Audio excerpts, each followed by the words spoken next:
The Boston Celtics are on an insane 13-1 run right now in terms of 13 wins to just one loss. And that one loss did come from a very good team out west in the Oklahoma City Thunder. But in this video, what I wanted to do is kind of break down exactly why this winning streak is happening and why we can expect it going into this year's NBA playoffs. Now, obviously, we can sit and talk all day about overall health. Everybody is healthy, right? Which is huge. But more importantly, the rest that they've gotten throughout the entirety of the season. We've seen Drew miss a bunch of games. We've seen Derek White miss some games. We've seen Jaylen Brown miss a good amount of games. Kristaps Porzingis barely played the first half of the season.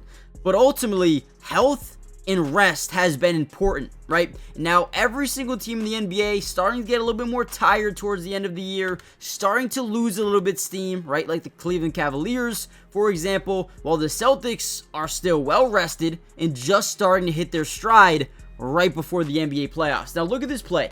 We're going to fill the lane perfectly. We're going to send Luke Kornet to the basket. We're going to keep Derek White in that corner. We are going to say, all right, the closest guy, right, he's guarding Derek, he's guarding the rolling Luke. The closest defender to Jason Tatum is Devin Vassell. So let's reach that point of attack, get in front of him, and then kick it out to that trailing Jason Tatum.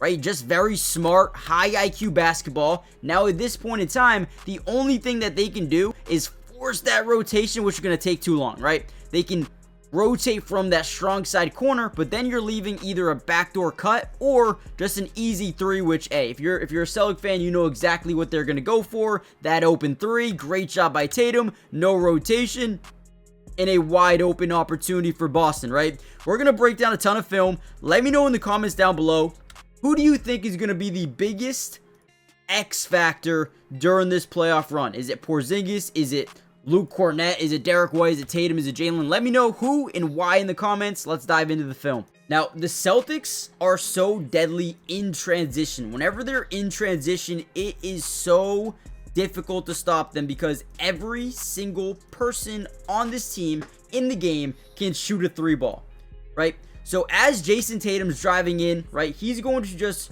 release it over to a trailing Jaylen Brown. Now, we all know Jaylen Brown can shoot, he can drive, he can hit a mid-range, he can do everything. So the defense immediately shifts to them. We have a 4-on-3 fast break, obviously, so the team doesn't know what to do. And as Devin Vassell overcommits, Jaylen says, yeah, I could shoot this contested open, kind of open three with the late closeout, right?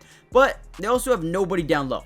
So let me just dump this down to my boy Jason Tatum, who ultimately gets a wide open layup. Probably should have been a little bit more easy than that, but does mishandle the initial pass here. But ultimately, easy money. And when you're guarding the Celtics in transition, the best thing that you can do as an opposing defense is pray that they mess it up, because it's so tough to guard them. All right. Now, another thing about them is when you give them second chance opportunities, it demoralizing, because this team, they don't often miss too many shots. Go back to that Suns game. The Suns were demoralized. But when they got second chance opportunities and then hit one off the second chance opportunity, man, it deflates a defense. It deflates an entire team. Now, as Drew gets this offensive rebound, watch this play. We're going to get a beautifully timed roll to the corner by Jaylen. We're going to get a slaw cut here by Jason Tatum, because we know Stephon Castle's way out of this play trying to get out in transition. So now if we dump it down to the rolling or cutting Jason Tatum, now we're going to have to see rotation from that weak side post, right? So as Tatum gets down low, you see not only Chris Paul try to get back over to Derek White, but now this lone defender down low has to step up to Jason Tatum, or he's going to get a wide open lane to the basket. But what's the issue with that? Now you give a wide open backdoor lob to Luke Kornet. I mean, this team plays perfect basketball. They know exactly when, where, and how to get points in the paint. And when you overcrowd the paint, they know how to beat you at the three-point line. I mean, once again, just look at the ball movement by this team. So Drew Holiday is going to get to the top. He's going to draw that initial double here by Harrison Barnes.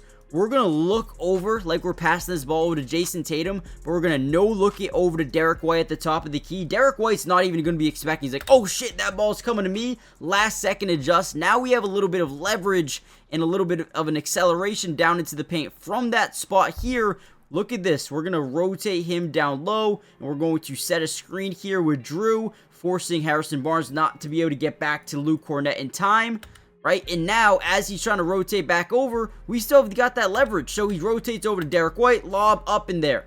Again, there's not one way to really guard this team.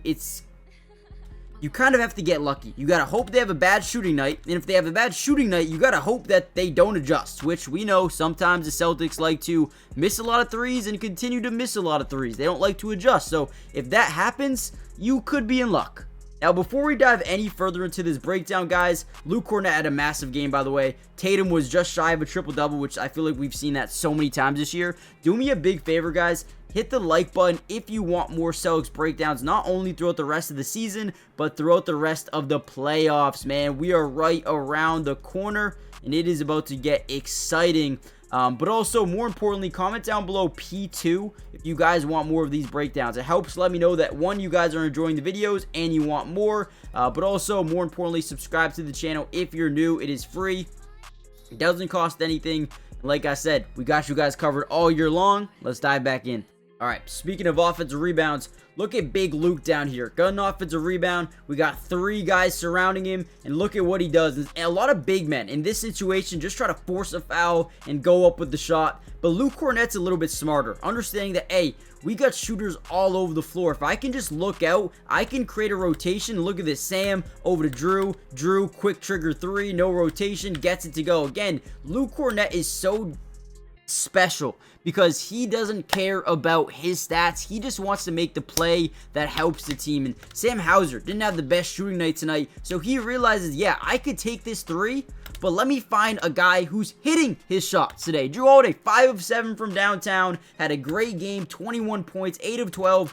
Look at the unselfishness of this basketball team, and ultimately extremely important. I'm happy Drew's looking healthy after that injury he dealt with his hand. That's very, very good. All right, here we go. Once again, Sam drives into the lane. Look at Big Luke coming over, setting a screen, getting Drew Holiday this open space at the corner, creating that initial double team down low, which then gets defenses to rotate. Now we just swing the ball, and now Jason Tatum's got Devin Vassell closing out, which Devin Vassell's not big enough to really be able to block or fully contest his shot. So Tatum says, you know what? I'm going to pull up over you, not really care. I mean, he can fully see over Devin Vassell as he's contesting, drains another shot. But again, this all stems from Luke Cornett playing some big minutes. Again, we talk about rest. We talk about the key factor. Al Horford's out tonight. He's getting a little bit of rest, right? Porzingis only played 25 minutes, which, great. That is great news. Get some more rest. And this is what the Celtics are doing, man. They've had guys miss a lot of the time this year, and they're still winning games. Overall, guys, this game was a fun one, a little bit closer than I would want it to be. But again, it is what it is. They found a way to win. Sam Hauser, quick stop and pop 3. Great shot. But guys, hit the like button, subscribe, join the family, turn on post notifications, and I'll see you in the next breakdown. They play the Grizzlies next, I believe, on Monday. It's going to be a fun one. I'll see you guys then. Peace.